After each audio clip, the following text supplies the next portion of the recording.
다음으로 존경하는 김성규 의원님 질의해 주시기 바랍니다. 예, 경기도 여주시 양평군 김성교 국회의원입니다. 그 직불금 부정수급의 근을 임찬홍 문제 부정수급 전수조사해야 대해서 질의하겠습니다. 그런데 이제 우리 문금주 존경하는 의원님께서 쌀 문제에 대해서 말씀을 하셨는데 23년산 쌀 수급 안정에 대해서 4회에 걸쳐서 했거든요. 30만 맞습니다. 톤을. 그것을 2024년도에는 한 번에 30만 톤을 하겠다, 매입을. 그래야 농업인들이 피부를 느끼기 때문에 이런 부분에 어떻게 생각하십니까? 그 의원님도 아시는 것처럼 저희가 가장 이른 수확기 대책 발표를 9월 10일 날 하였습니다. 그래서 그 2만 헥타를 사전 격리를 하였습니다. 이거는 쌀 양으로 따지면 10만 5천 톤 정도가 됩니다. 그래서 그런 것이고 저희가 그 아마 제 알기로는 오늘 오후에 통계청에서 그 예상 수확량 발표를 하니까요. 장관님. 네. 한꺼번에 30만 톤을 발표를 하고 네. 찔끔찔끔하면 농업인들이 피부를 못 느껴요. 네. 그럼 맨날 저렇게 갈아엎고 그런 현상이 생깁니다. 예, 초과 물량은 저희들이 전량 그 매입하도록 하겠습니다. 네. 그리고 직불금 부정수령 농지의 임차롱이 처한 문제점 알고 계십니까? 예. 예, 어떤 거죠? 여러 가지가 있는 것 같습니다.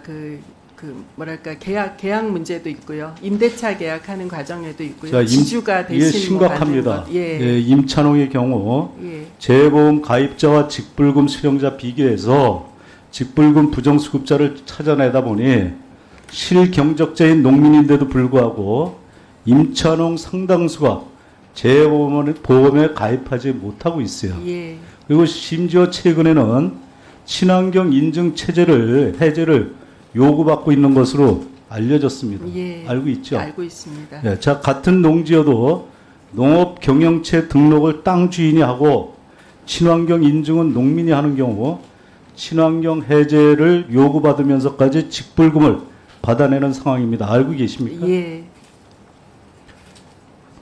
땅 주인이 실경작자로 등급되면서 임차농은 유령 농민으로 전락하고 있습니다.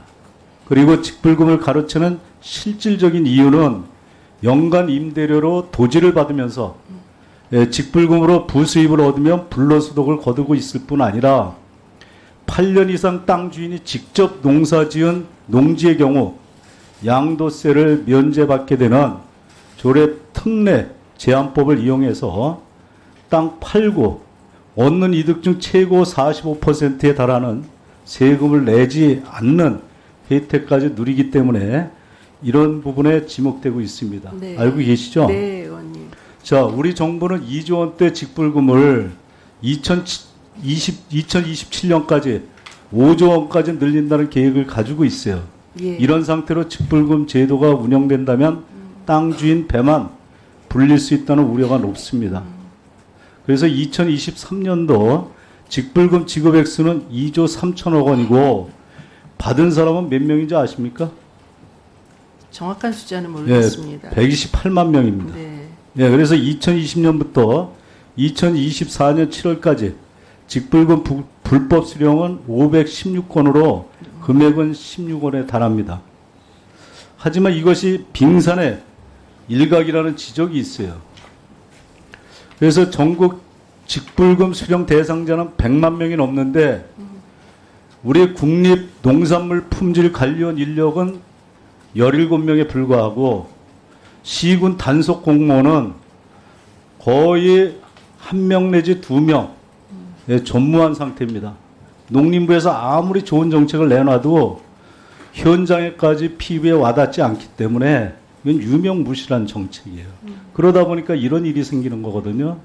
이런 부분에 어떻게 뭐 대응책이 있습니까? 좀? 네, 그래서 의원님 말씀하신 대로 여러 가지 뭐 그런 문제가 있는 것을 좀 알고는 있는데 기본적으로 이제 이게 사인 간 거래다 보니까 사실은 저희들이 조금 하는데 한계가 있는 게 사실입니다. 말씀 주신 대로 농가는 이 감시 인력이 이제 22명인 것으로 제가 파악을 하고 있고요. 의원님 17명이라고 하셨지만 그리고 이제 저희가 그래서 이 부분을 저희들이 지금 하는 것은 일종의 고위험군에 대해서는 현장 점검을 좀 강화하자. 특히 그 농지대장 정보하고 그다음에 경영체 정보하고를 그 저희들은 좀 그 겹쳐지는 부분들을 좀 파악을 해서 그렇게 좀 그 고위험군을 5만 명 정도 발라내서 그 부분에 대해서는 조금 철저히 뭐랄까 감독을 좀 하려고 하고요. 그 외에도 그 좀 신고센터를 운영을 하거나 해서 좀 이렇게 그런 노력은 하고 있습니다. 예, 장관님 그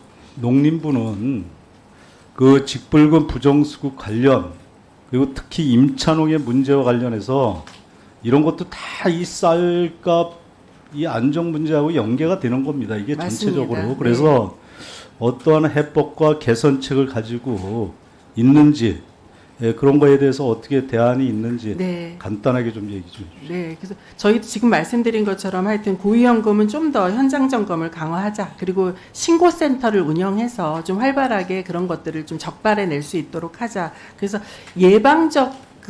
예방적인 측면, 그 다음에 또 적발 측면 이런 것들을 저희 스스로는 좀 강화하려고 하고 있는 중입니다. 근데 한계가 좀 많은 것 같고요. 좀 더 저희들이 그 정밀하게 이런 부분들을 그 사전에 좀 차단할 수 있는 방법 등을 좀 강구하도록 하겠습니다. 좀 대안이 마련되면은요. 네. 그렇게 하겠습니다, 의원님. 네.